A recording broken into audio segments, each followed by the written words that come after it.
Bonjour à tous, c'est Ben de DM Trading. Alors, comme chaque semaine, on fait notre revue des marchés boursiers avec les indices et le Forex.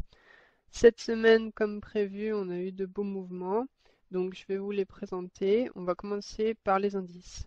Alors, le DAX, cette semaine, on n'a rien fait, toujours. Je dois vous avouer qu'on n'avance pas.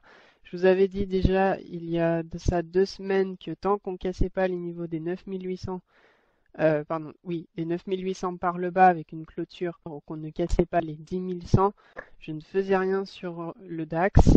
Eh bien, c'est ce que j'ai fait cette semaine, je n'ai rien fait. Pour le moment, le DAX n'est pas intéressant à trader, il n'y a pas de tendance qui dure, donc on n'insiste pas, on attend simplement que le marché casse au final ces niveaux.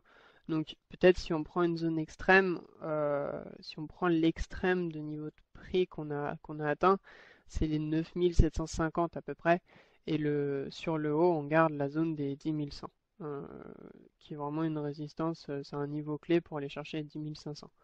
Donc pour le moment on reste dans cette optique de range. S'il y en a qui veulent faire des petits achats sur les points bas, c'est tout à fait possible. Et pourquoi pas faire des petites ventes sur les points hauts, si on continue bien sûr à rester dans ce range. Après, il faut savoir que plus un range dure depuis longtemps, plus il y a de chances qu'il finisse par casser. Donc je pense que là maintenant, la meilleure des choses à faire sur le DAX, c'est d'attendre et une cassure pour pouvoir vendre ou acheter. Je tiens juste à préciser quand même, si vous regardez notre canal qu'on avait sur le moyen terme, plutôt sur l'hebdo, sur le journalier, au final sur la tendance hebdo, on le voyait bien, c'était un joli canal haussier. Donc je vous le refais juste ici, il était comme ça. Voilà, et actuellement on est en train d'en sortir. Donc la question c'est, est-ce qu'on va le réintégrer et reprendre ce canal pour ensuite peut-être casser la tendance de fond baissière, ou bien cette sortie est un signe au final de faiblesse à la hausse, et du coup pourquoi pas un retour à la baisse dans les semaines à venir. Voilà pour le DAX. Ensuite, on va reprendre avec Euro-USD. Donc Euro-USD, on est toujours vendeur dessus. C'est le trade que je vous avais donné avec le plan, donc vous avez pu le prendre logiquement. Le trade, je vous rappelle, on l'a pris ici le 13 mai 2016, parce qu'on on est toujours en 2016.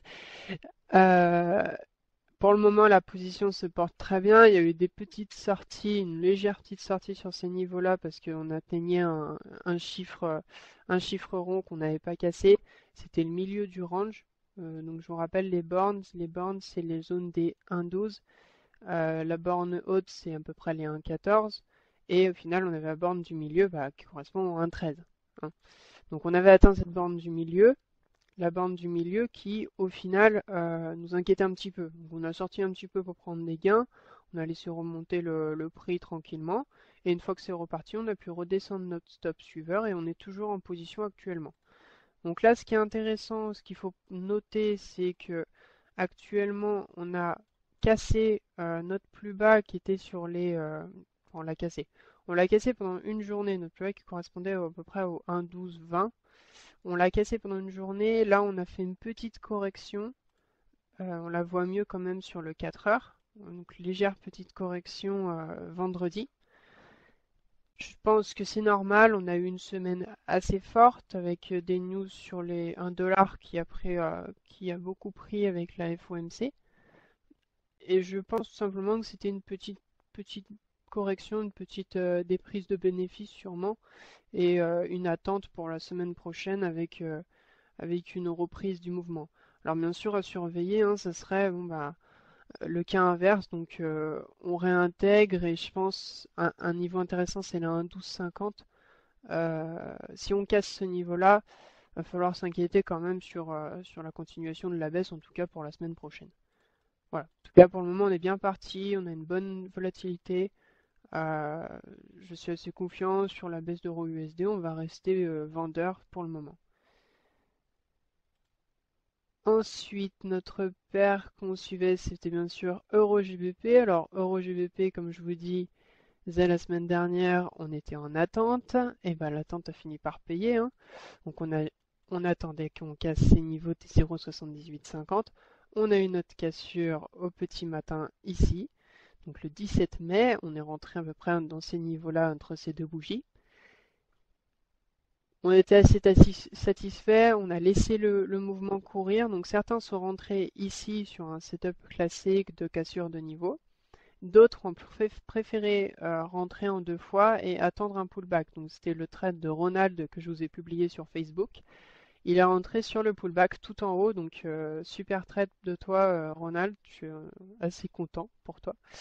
Donc ça lui a fait un bon petit stop serré et actuellement toujours en position, donc on s'est vraiment fait plaisir sur ce trade.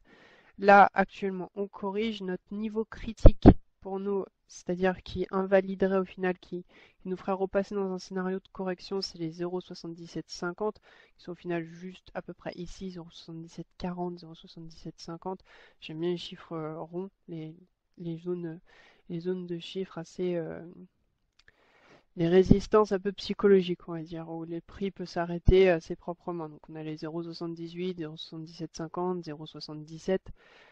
C'est vraiment des niveaux de prix que j'aime bien. Donc là actuellement on a 0,7750 qui correspond au final à un dernier plus bas de la tendance hebdo.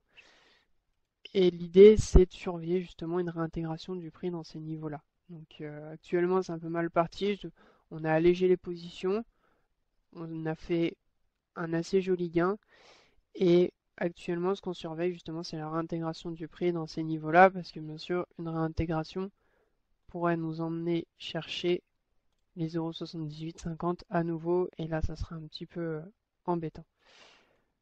Donc voilà pour GBP. Donc on a bien patienté, ça a fini par payer. Donc comme quoi, il faut jamais relâcher et toujours être patient et au final, on obtient ce qu'on veut. Ce sera la petite phrase du jour. Ensuite, on a USD-Yen. USD-Yen, je vous rappelle, on est dessus depuis la semaine, depuis le 9 mai. Donc le 9 mai, vers midi, on était rentré à l'achat sur un setup. Donc on était sur du contre-tendance. On joue la tendance de fond, assez long terme. On joue sur l'hebdo. Je vous rappelle, on avait pris le rebond. Au final, on attendait une validation du rebond sur les 105 qu'on a eu la semaine dernière, il y a 2 semaines maintenant. La position est toujours en train de courir, donc actuellement on est plutôt bien, c'est un trade gratuit je vous rappelle, donc aucun stress à avoir. On est sur un niveau intéressant, c'est-à-dire si on arrive à casser les 111, ça pourrait nous emmener facilement sur une cassure de cet ancien sommet qui est sur les 112. Donc pourquoi pas envisager qu'on continue la hausse la semaine prochaine, c'est à voir. En tout cas, moi USD-Yen, je reste haussier, le mouvement continue, donc il a passé quand même une semaine, la semaine dernière il avait passé toute sa semaine à rester dans son range entre les 110 et les 108, à peu près 108, 108,20. Au final il a fini par casser par le haut, tranquillement, très doucement, mais on a le temps et on laisse le trade courir. Donc pour ceux qui sont toujours en position dessus, on laisse faire, on va chercher nos sommets sur les 111, 112 et si jamais le mouvement faiblit, donc surveiller surtout le niveau des 109,50 qui serait un niveau de réintégration du prix, donc ça nous montrerait une forte faiblesse à la hausse et peut-être qu'on retournerait facilement chercher derrière les 105, 106. Donc faut pas non plus insister, pour le moment on laisse courir.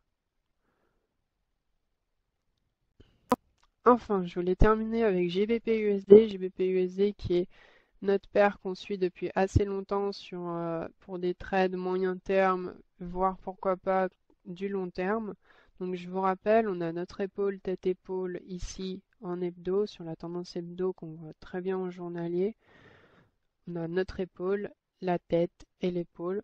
On a cassé au 24 avril, on avait acheté la cassure. Finalement, la résistance d'un 46,50 a été un peu plus forte que prévu et on n'a pas réussi à la casser. Donc, c'est retombé. Ça a fait un pullback.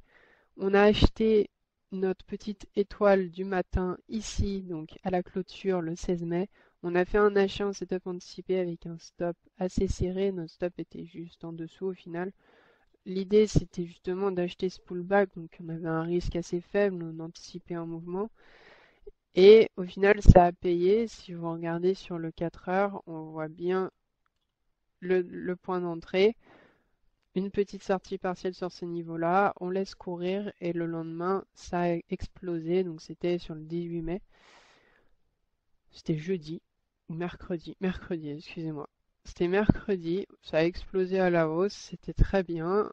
On était assez confiant sur le mouvement.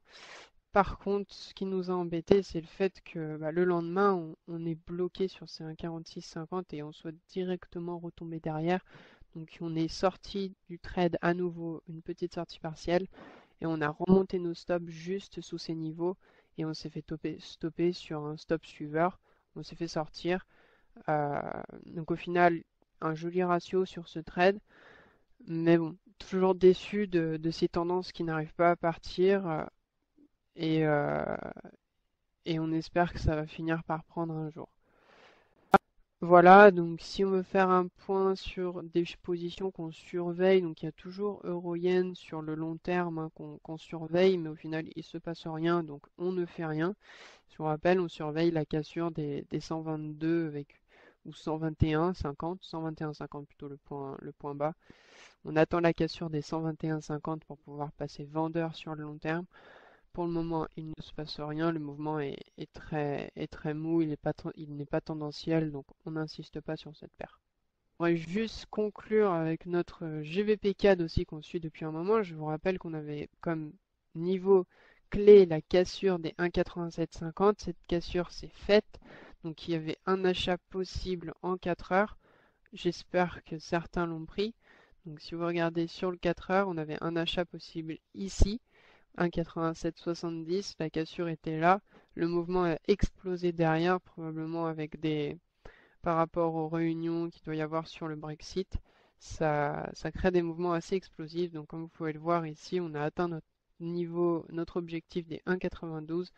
Maintenant, je propose juste ceux qui ne sont pas rentrés dedans, laissez le mouvement, laissez le mouvement tranquille, attendez une accumulation, peut-être rentrer en 4 heures sur un pyramidage. Mais en tout cas, pour le moment, on laisse faire, on laisse courir. Ceux qui sont rentrés, bien sûr, peuvent prendre une petite prise de bénéfice sur les 1,92 et ensuite laisser courir et attendre une cassure de ce niveau pour aller chercher le prochain qui est assez haut. Hein, il se trouve sur les 1,98, donc ça pourrait être très sympa à la hausse. Voilà, c'était tout pour cette semaine. Je vous souhaite une bonne nouvelle semaine. On arrive sur la fin du mois de mai. Bientôt le soleil et je vous dis à la semaine prochaine. Au revoir.